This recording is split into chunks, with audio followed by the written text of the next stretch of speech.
ఉన్న బంగారాన్ని విడిపించి ఆ రోజు ఆన్లైన్ రేటుకే మేము కొంటాం. Sharma gold company. నమస్కారం. సుమన్ టీవీ ప్రేక్షకులకు శ్రీ క్రోధినామ సంవత్సర ఉగాది శుభాకాంక్షలు.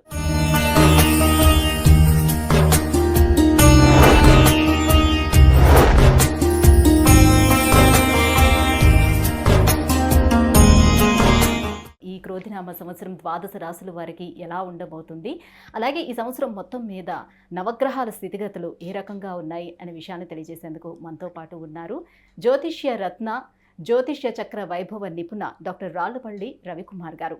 గురుగారు నమస్కారం అండి. నమస్కారం. గురుగారు, ద్వాదశ రాశులకి ఏ రకంగా ఉండబోతుందో తెలుసుకునే ముందు ఈ సంవత్సరం అంతా కూడా ఆ ద్వాదశ రాశుల వరకు నవగ్రహాలు ఎక్కడెక్కడ ఉన్నాయి ప్లేసింగ్? తప్పకుండా అమ్మా. శరదిందు సమాకారే పరబ్రహ్మ స్వరూపిణి వాసరాపీఠ నిలయే సరస్వతి నమోస్తుతే. సుమన్ టీవీ ప్రేక్షకులకు శ్రీ క్రోధినామ సంవత్సర ఉగాది శుభాకాంక్షలు. ముఖ్యంగా నవగ్రహాలంటే మామూలుగా బుధుడు కానివ్వండి, రవి కానివ్వండి, అవన్నీ 20 రోజులకి మారుతుంటాయి ఒక రాశి నుంచి ఇంకో రాశికి. అలాగే శుక్రుడైనా 20 రోజులు మారుతాడు, కుజుడు 45 రోజులు, రవి నెలనాడు. కాబట్టి ముఖ్యంగా మనం తీసుకోవాల్సిన గ్రహాలు మటుకు 4 అండి. ఒకటేమో గురువు, సంవత్సర కాలం అక్కడే ఉంటారు కాబట్టి. రాహుకేతులు ఏడార్థానికి ఒకసారి మారుతారు కాబట్టి.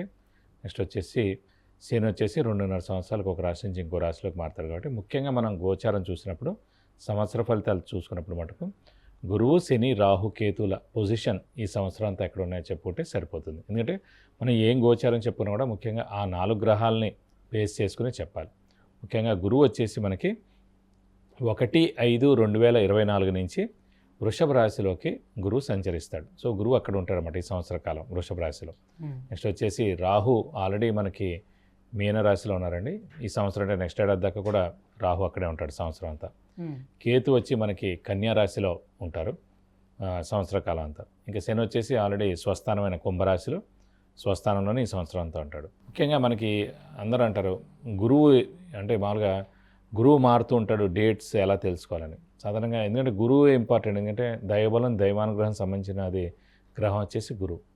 ఎలాంటి శుభకార్యాలు జరిగినా, అంటే ముఖ్యంగా ఒక చిన్నపిల్లాడు 10th క్లాస్ ఎగ్జామ్ పాస్ అయ్యాడు, అయితే ఇంటర్లో చేరుతున్నాడు, అడ్మిషన్ అంటే ఇంజనీరింగ్లో చేరుతున్నాడు, అంటే మాస్టర్స్ చేస్తున్నాడు, అయితే మెడిసిన్ చేస్తున్నాడు. అలాగే ఉద్యోగం, ఫస్ట్ ఉద్యోగం, ప్రమోషన్, అలాగే గృహం, వాహనం, వివాహం, సంతానం, ఇవన్నీ కూడా చేరాలంటే కనుక గురుబలంతో సాధ్యం. అంటే గురువు ప్రతి సంవత్సరం ఒక రాశిలో ఉంటాడన్నమాట. కాబట్టి ఆ గురువు ఆ సంవత్సర కాలంలో ఆ రాశుల వాళ్ళకి 2వ స్థానంలో ఉన్నాడా, 5వ స్థానంలో ఉన్నాడా, 7వ స్థానంలో ఉన్నాడా, 9వ స్థానంలో ఉన్నాడా, 11వ స్థానంలో ఉన్నాడో చూడాలి. సో 2, 5, 7, 9, 11 స్థానాలు శుభ ఫలితాన్ని ఇస్తాడు గురువు. సో మన రాశి నుంచి ఎక్కడైతే ఉంటాడు. కాబట్టి ఆ గురువు అనేవాడు ఎప్పుడు మారుతాడని ఎలా తెలుసుకోవచ్చు అంటే పుష్కరాలు ఎప్పుడైతే స్టార్ట్ అవుతాయో ఆ రోజు నుంచి మనకి గురువు వేరే రాశిలోకి మారినట్టమాట. సో ఈ సంవత్సరం నర్మదా నది పుష్కరాలు స్టార్ట్ అవుతున్నాయి, అది కూడా 1 మే నుంచి స్టార్ట్ అవుతున్నాయి. కాబట్టి 1 మే నుంచి గురువు వృషభ రాశిలోకి ప్రవేశించి సంవత్సర కాలం అంతా అక్కడ ఉంటాడు.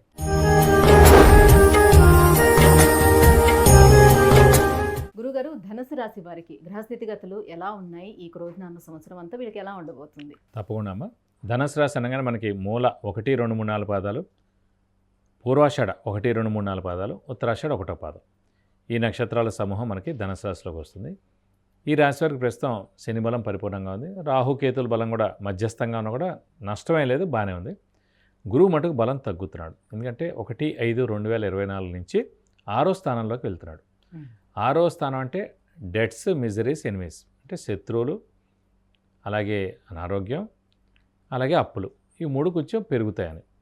అంటే సాధారణంగా స్థానం అది, స్థానం చెప్పే విషయాలు అవి. కానీ గురువు అనేవాడు శుభగ్రహం కాబట్టి, దేవతలకి అధిపతి కాబట్టి ఇలాంటి నష్టాలు ఏం చేకూర్చడు. ఏదంటే 25%, అంటే తక్కువ మోతాదులోనే ఉంటుంది. దైవబలం అనేది కొంచెం తక్కువగా ఉంటుంది. సో శుభకార్యాలు అనేవి వాళ్ళ ఇంట్లో ప్రస్తుతం అయితే ఈ ఏడాదికి అయితే లేనట్టే అనుకోవాలి, మిశ్రమంగా ఉంది. అంటే ఎవరైనా వివాహ విషయం కానివ్వండి, సంతాన విషయం కానివ్వండి, గృహం కానివ్వండి, వాహనం కానివ్వండి, ఇలాంటివన్నీ ఈ ఏడాది అయితే లేవు, నెక్స్ట్ ఏడాది ఉన్నాయన్నమాట. కానీ శని బలం పరిపూర్ణంగా ఉంది కాబట్టి ఉద్యోగస్తులకు పట్టిందల్లా బంగారం, ప్రొఫెషనల్స్కి పట్టిందల్లా బంగారం.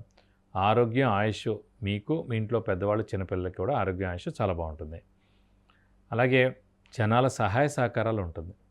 నేను తృతీయ స్థానం అనేది జనాల సహాయ సహకారాల స్థానం. ఆ తృతీయంలో శని ఉన్నాడు కాబట్టి జనాల సహాయ సహకారాలు ఉంటాయి. మీకు ఆరోగ్యం బాగుంటుంది, ఆయుష్ బాగుంది.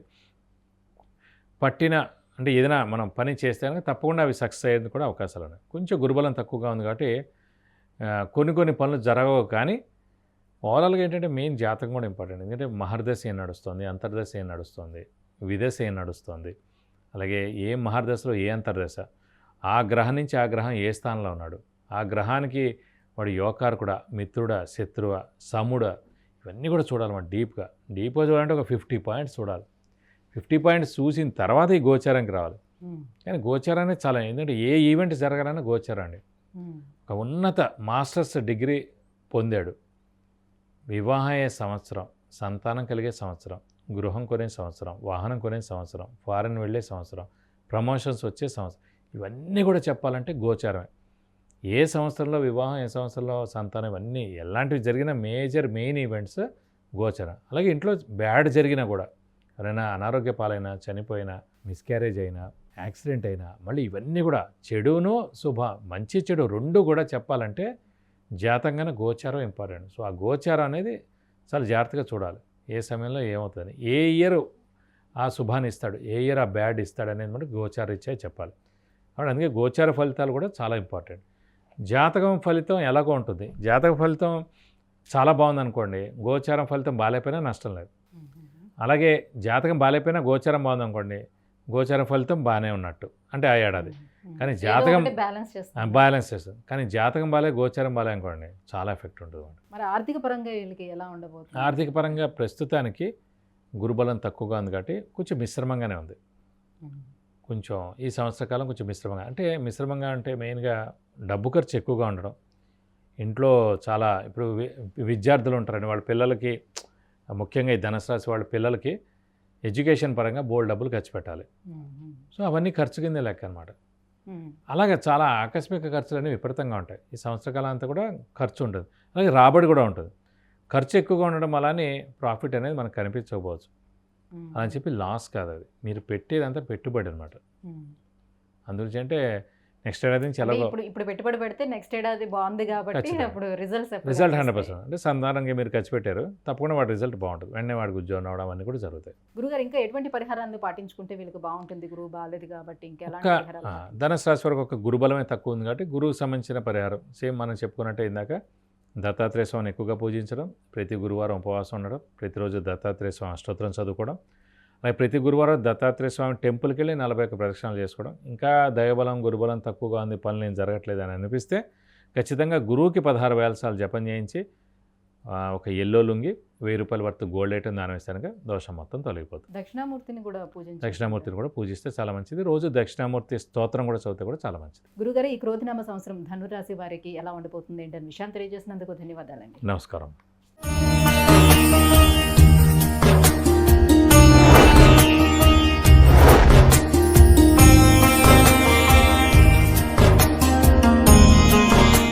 విద్య, ఉద్యోగం, విదేశీయానం, వివాహం, వాహన యోగం, గృహయోగం, సంతానం, ఆరోగ్యం, వీటన్నిటి గురించి తెలుసుకోవాలంటే గురుగారు అపాయింట్మెంట్ కోసం కింద స్క్రోల్ అవుతున్నటువంటి నెంబర్లకి మిస్ కాల్ ఇవ్వండి, లేదంటే మెసేజ్ చేసి అపాయింట్మెంట్ తీసుకోవచ్చు.